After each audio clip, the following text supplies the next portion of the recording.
কারীম মানবের মধ্যে সর্বশ্রেষ্ঠ করেছেন আল্লাহর নবী এবং রাসূলদেরকে। বুঝতে পেরেছেন? নবী এবং রাসূলের পদাঙ্ক অনুসরণ করে, নবী এবং রাসূলকে জাহেরান এবং বাতেনান, প্রকাশ্যে অপ্রকাশ্যে, বাহ্যিকভাবে আভ্যন্তরীণভাবে, জালুয়াতের মধ্যে খালুয়াতের মধ্যে, একাকিত্বে এবং বাইরে মানুষের সাথে, অর্থাৎ ভিতর এবং বাহিরে আল্লাহর নবীদেরকে সবচেয়ে বেশি অনুসরণ করেছেন যারা, তাদেরকে আমরা ওয়ালি বলি। কি বলি? ওয়ালি। আল্লাহ রাব্বুল আলামিন সূরা ফাতিহার শুরুতে আলহামদুলিল্লাহি রাব্বিল আলামিন, আমরা আরবিতে বলি আলম, ইংরেজিতে বলি ইউনিভার্স, বাংলাতে বলি মহাবিশ্ব। এখন আরবিতে আমরা বলি আলম। মাদ্রাসায় যারা পড়েন তারা আমার চেয়ে অনেক বেশি ভালো জানবেন, কারণ ব্যাকরণ আমার বিষয় না। আমি ইসলামিক ফিলসফি, সুফিবাদ, যেটাকে আপনারা স্পিরিচুয়ালিটি বলেন, মডার্ন থট, এগুলা নিয়ে আমার লেখাপড়া। আপনারা আমার চেয়ে ভালো বুঝবেন। আলম। এখন রব্বুল আলামিন, ইউনিভার্সকে আমরা আলম কেন বলি? আলম বলার কারণ হচ্ছে এই পৃথিবীর প্রত্যেক কিছু, অণু, পরমাণু, একেবারে ক্ষুদ্রাতি ক্ষুদ্র বিষয়, সব কিছু স্পষ্টভাবে, কখনো প্রত্যক্ষ কখনো পরোক্ষভাবে আল্লাহ রাব্বুল আলামিনের অস্তিত্বের উপর স্পষ্টভাবে প্রমাণ বহন করে। আপনি যেদিকেই তাকান, সত্যিকার অর্থে যদি আপনি সত্য অনুসন্ধানী হন, কোনো ধরনের ইনফ্লুয়েন্স ছাড়া, কোনো ধরনের প্রি কনসেপশন ছাড়া, কোনো একজনের বই পড়ে যদি ইনফ্লুয়েন্সড হয়ে যান, তাইলে আপনি সত্য অনুসন্ধান করতে পারবেন না। সত্য অনুসন্ধানের জন্য আপনার ভিতরের এই খলি, ব্রেইনের এই খলিকে ব্ল্যাক অ্যান্ড হোয়াইট করতে হয়। আপনি যদি গ্লাসের মধ্যে পানি রাখেন, তো আমি পানি ঢালতে পারবো? আপনি যদি মজলিসের মধ্যে এসে বসেন, তো আপনার এই খলিটাকে খালি করতে হবে। যদি খালি না করেন, তো আমি তো আমারটা ঢালতে পারবো না। যদি আপনি না নেন, তো বাসায় গিয়ে তো চিন্তা করতে পারবেন না। আপনি যদি ভরাট কলসিতে পানি ঢালেন, আপনার পানি কিন্তু কলসিতে পড়বে না। সুতরাং আপনার ব্রেইনকে খালি করে আপনি একেবারে ক্ষুদ্রাতি ক্ষুদ্র জিনিসের দিকেও যদি দৃষ্টি নিবদ্ধ করেন, এটা স্পষ্টভাবে আপনাকে বলে দেবে যে এই পুরা সিস্টেমের পিছনে একজন মহান রব রয়েছেন, যার হুকুম, যার নির্দেশে পুরা পৃথিবী পরিচালিত হচ্ছে। সেই কারণে ইউনিভার্সকে আরবিতে আলম বলে। আলম মানে এমন জিনিস যেটা ইঙ্গিতবাহী, আপনাকে ইঙ্গিত করে। তো আলম, তোমাকে আলম বলা হয় কেন? আমাকে আলম বলা হয় যেহেতু আমি আমার স্রষ্টার প্রতি আমার প্রত্যেক জিনিস স্পষ্টভাবে ইঙ্গিত করে যে আমার একজন মালিক, খালেক, স্রষ্টা রয়েছে। যেমন আপনি যদি এই টেবিলের দিকে দৃষ্টি দেন, এই টেবিল, বাকি বাদ দেন সবকিছু, আপনি এই টেবিলের দিকেও যদি দৃষ্টি দেন, টেবিল আপনাকে বলবে আমার একজন কার্পেন্টার আছে, আমার একজন কার্পেন্টার আছে। কার্পেন্টার ছাড়া টেবিল আসতে পারবে না। এখন যদি টেবিলের কার্পেন্টার থাকে, তো কার্পেন্টারের একজন স্রষ্টা লাগবে না। আপনি টেবিলের কার্পেন্টার পর্যন্ত যাবেন, কার্পেন্টারের পিছনে যাবেন না।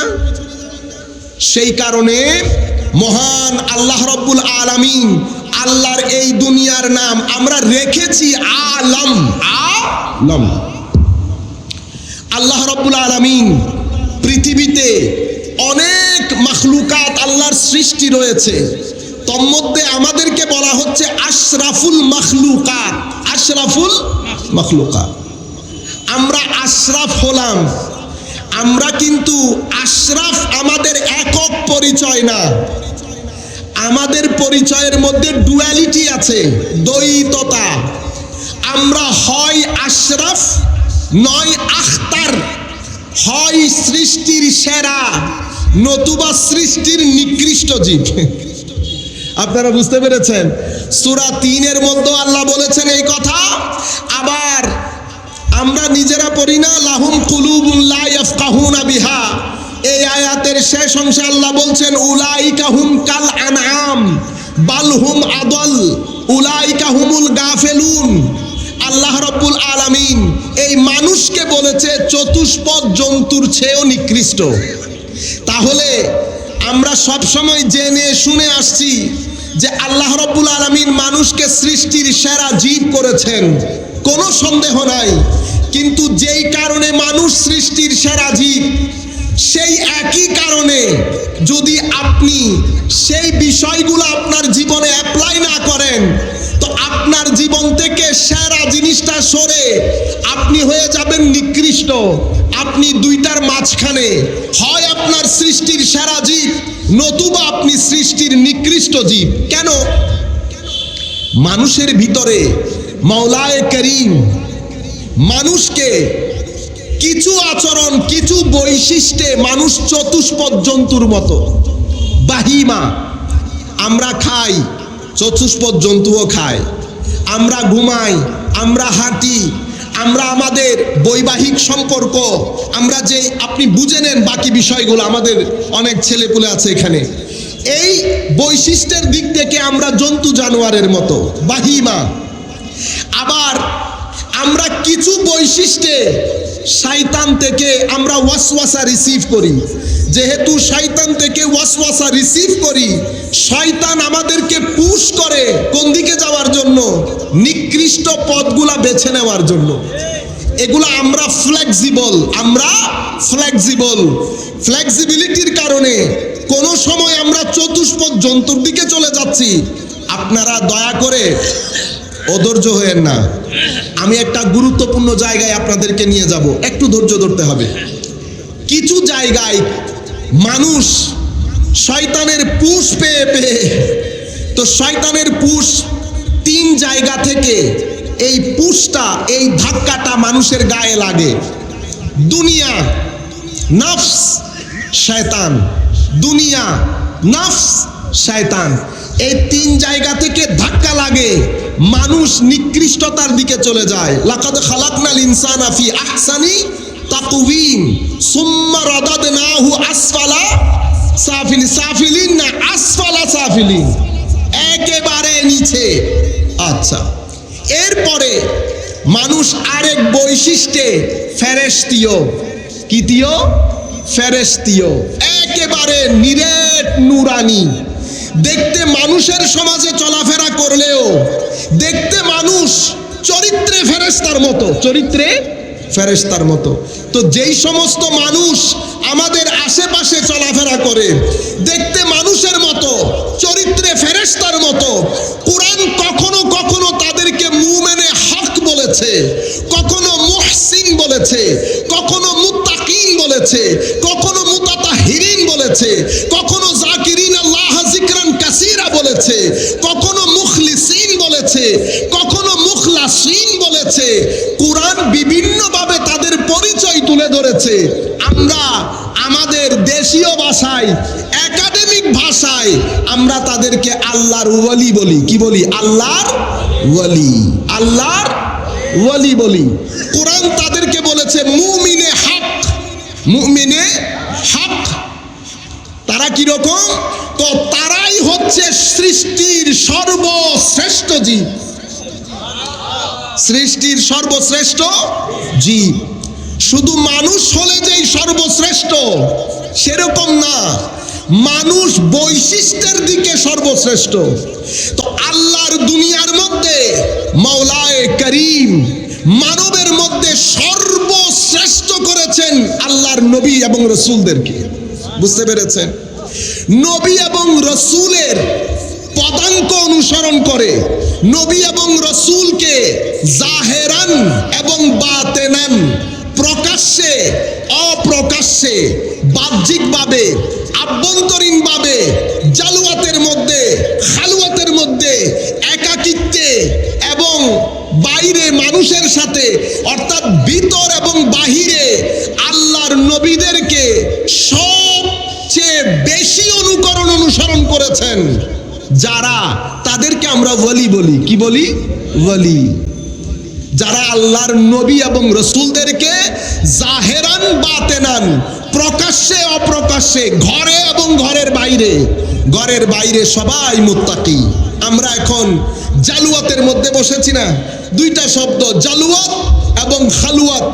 জালুয়াত মানে আমরা সবাই একসাথে বসেছি, আপনি আমাকে দেখছেন, আমি আপনাকে দেখছি, আমরা সবাই মুত্তাকি। জালুয়াতের মধ্যে আমরা সবাই মুত্তাকি, জালুয়াতের মধ্যে আমরা সবাই ভালো। মানুষের সামনে কি আপনি কারোর সাথে অভদ্র আচরণ করবেন? আমি করব কোনোদিন? আমি দেখলে একটা মুচকি হাসি দেব না, কারণ আমি আপনাদের সাথে আছি। আপনি আবার কি মনে করেন? দেখছেন, আমি যখন মানুষের সামনে আপনার সাথে ভালো আচরণ করছি, আমার ভিতরে কিন্তু আল্লাহ নাই, আপনি আছেন। আমি আপনার ভয়ে আপনি কি মনে করবেন এগুলা চিন্তা করে করে মানুষের সাথে ভালো আচরণ করছি, এগুলার কোনো সওয়াব নাই। আল্লাহর ওয়ালিদের বৈশিষ্ট্য হচ্ছে যখন যা কিছু করে শুধু আল্লাহর জন্য করে। যখন যা কিছু করে আল্লাহর জন্যই করে। সেই জন্য নিজেদেরকে নিজেরা পরিচয় দেন ফকির বলে। কি বলে? আবার ফকির বললে আপনারা আপনাদের রাস্তাঘাটে ফকির মনে করিয়েন না। আরবির ফকির, আল্লাহর ওয়ালিরা নিজেদের পরিচয় দিতে গিয়ে বলেন ফকির।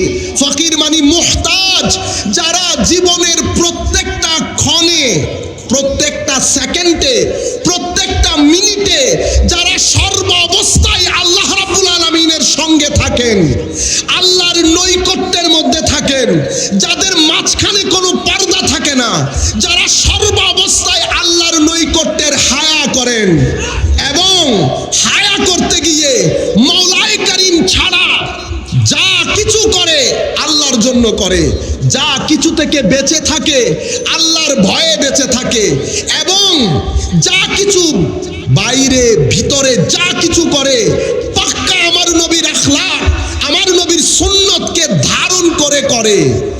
মাঝখানে কোনো মানুষ থাকে না।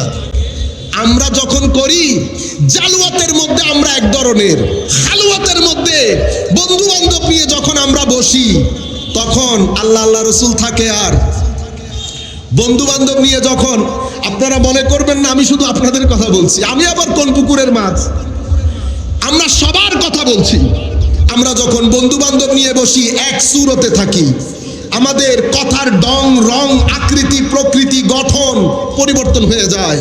কিন্তু যাদেরকে ওয়ালি বলা হয়, যাদেরকে আল্লাহর বন্ধু বলা হয়, বান্দা এবং বন্ধুর মধ্যে ফারাক আছে। বান্দা এবং বন্ধুর মধ্যে ফারাক আছে। বান্দা বন্ধু হয় কখন? যখন বান্দা তার খালেক এবং মালেকের ইন্টারেস্ট যেটা, সেই ইন্টারেস্টকে পরিপূর্ণরূপে বাস্তবায়ন করে, এবং খালেকের ইন্টারেস্ট যখন বান্দার ইন্টারেস্ট হয়ে যায়, খালেকের চাওয়া পাওয়া যখন বান্দা নিজের ব্যক্তি জীবনে বাস্তবায়নের জন্য এক পায়ে দাঁড়িয়ে যায়, তখন সেই বান্দা বন্ধু হয়ে যায়। সেই বান্দা বন্ধু হয়ে যায়।